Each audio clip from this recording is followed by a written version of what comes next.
TRS నియమావళి మారింది. రెండేళ్లకోసారి జరుగుతున్న పార్టీ ఎన్నికలు ఇకపై 4 ఏళ్లకోసారి నిర్వహిస్తారు. కొంపల్లిలో జరిగిన గులాబీ పార్టీ 16 ఏళ్ల పండుగ విజయవంతంగా ముగిసింది. రెండేళ్లుగా ప్రభుత్వ పార్టీ పనితీరును ప్లీనరీలో సమీక్షించుకున్నారు. నకిలీ విత్తనాలు తయారు చేసే వారి భరతం పడతామని ప్లీనరీ వేదికగా హెచ్చరించారు ముఖ్యమంత్రి కేసీఆర్. తెలంగాణ రాష్ట్ర సమితి ప్రతినిధుల సభ విజయవంతంగా ముగిసింది. హైదరాబాద్ నగర శివారులోని కొంపల్లిలో భారీ ఎత్తున ఏర్పాట్లు చేసి ప్లీనరీ నిర్వహించుకుంది గులాబీ సేన. పార్టీ అధినేతగా మరోసారి ఎన్నికైన కేసీఆర్ ప్లీనరీలో పతాకాన్ని ఆవిష్కరించి ప్రారంభోపన్యాసం చేశారు. తీర్మానాల కార్యక్రమం పూర్తయ్యాక ముగింపు ఉపన్యాసం ఇస్తూ కల్తీ విత్తన తయారీదారులకు హెచ్చరిక జారీ చేశారు ముఖ్యమంత్రి. వరంగల్ బహిరంగ సభ తర్వాత అసెంబ్లీ పెట్టి కల్తీ విత్తనాల నిరోధానికి ప్రత్యేకంగా ఒక చట్టాన్ని తీసుకొస్తామని ముగింపు ఉపన్యాసంలో కేసీఆర్ ప్రకటించారు. ఈ కల్తీ విత్తనాలు చేసే వాళ్ళు నేను తీవ్రమైన హెచ్చరిక ఈ వేదికని చేస్తా ఉన్నా. షార్ట్ పీరియడ్లోనే ఇంకా అసెంబ్లీ ప్రోరోగ్ చేయలేదు. మళ్ళీ 4-5 రోజుల్లో 5-6 రోజుల్లో లేదా మన వరంగల్ సభ అయిపోయిన తర్వాత శాసనసభ పిలిచి కల్తీ విత్తనాలు ఎవరైతే అమ్మి రైతులను ఇబ్బంది పెడతారో వాళ్ళ మీద ఉక్కు పాదం మోపుతాం, చాలా కఠినమైన చర్యలు తీసుకుంటామని చెప్పి ఈ సందర్భంగా తెలియజేస్తా ఉన్నా.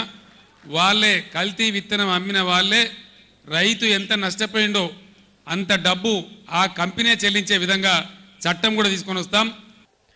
ఇప్పటి వరకు ప్రభుత్వంపైనే దృష్టి పెట్టామని, ఇక నుంచి కార్యకర్తలను అన్ని విధాలా ఆదుకునే కార్యక్రమం చేపడతామని కేసీఆర్ ప్రకటించారు. పార్టీ, ప్రభుత్వ పథకాలు, కార్యక్రమాలకు సంబంధించి మొత్తం 7 తీర్మానాలను ప్లీనరీలో ఆమోదించారు. చివరిగా పార్టీ సెక్రటరీ జనరల్ పార్టీ నియమావళిలో చేసిన 3 మార్పులకు సంబంధించిన తీర్మానాన్ని ప్రతిపాదించారు. ఇకపై జిల్లా కమిటీల స్థానంలో నియోజకవర్గ కమిటీలుంటాయని, పార్టీ ఎన్నికలు 2 ఏళ్లకు బదులుగా 4 ఏళ్లకోసారి జరుగుతాయని ఆ తీర్మానంలో చేసిన ప్రతిపాదనను ప్రతినిధులు ఆమోదించారు. 3 సవరణలు ఈ నియమావళిలో చేర్చాలనుకుంటున్నాం. ఒకటి, డిస్ట్రిక్ట్ కమిటీస్ ఇక ఉండవు. డిస్ట్రిక్ట్ కన్వీనర్ అనేటివాడు ఉంటాడు, కోఆర్డినేటర్. ఎందుకంటే ఏదైనా రాష్ట్రంలో డిస్ట్రిక్ట్ లెవెల్ లోపల కలెక్టర్తో కానివ్వండి, ప్రభుత్వంతో కానీ అనుసంధానం గురించి, సమన్వయం గురించి పనిచేయడానికి ఒక కోఆర్డినేటర్గా ఉంటాడు ఒక మనిషి. కానీ అది కమిటీ కాదు. డిస్ట్రిక్ట్ కమిటీ ప్లేస్ లోపల మేము మన కాన్స్టిట్యుయెన్సీ కమిటీస్ ఇన్ని సంవత్సరాలు, మనకి 2 సంవత్సరాలకు ఒకసారి ఈ మార్పు ఉండేది. టర్మ్ ఆఫ్ ఆఫీస్ మనకి 2 సంవత్సరాలు ఉండేది. దాని ఇప్పుడు 4 సంవత్సరాలు చేయాలనుకున్నాం. ఎవరైనా సరే ప్రభుత్వంపై అనవసరంగా నిరాధార ఆరోపణలు చేస్తే ఆయా శాఖల తరపున కేసులు పెట్టాలని మంత్రులకు సూచించారు ముఖ్యమంత్రి కేసీఆర్. అదేవిధంగా టీఆర్ఎస్ ప్లీనరీ వేదికగా రైతులపై వరాలు కురిపించారు సీఎం కేసీఆర్. రైతులకు అమలు చేయబోయే ఎకరానికి 4,000 రూపాయల పథకం ఉద్దేశాన్ని ప్రారంభోపన్యాసంలో వివరించారు.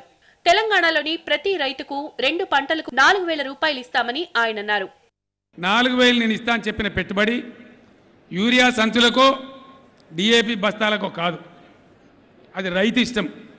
ఆయనకు మనం అందించే పెట్టుబడి అవసరం ఉన్నంత మేరకు యూరియా కొనుక్కోవచ్చు, డిఏపి కొనుక్కోవచ్చు, కొంత పెండ కొనుక్కోవచ్చు, కొంత గొర్రె ఎరువు కొనుక్కోవచ్చు, కొంత గ్రీన్ మెన్యూర్ కూడా పెంచుకోవచ్చు. అది రైతు ఛాయిస్. అక్కడ వాళ్ళు 4,000 రూపాయలు ఎకరానికి మనం ఇస్తాం. ఒక పంటకి ఇయ్యం, 2 పంటలకు ఇస్తాం. ఉదయం టీఆర్ఎస్ జెండా ఆవిష్కరించి ప్లీనరీని లాంఛనంగా ప్రారంభించారు కేసీఆర్.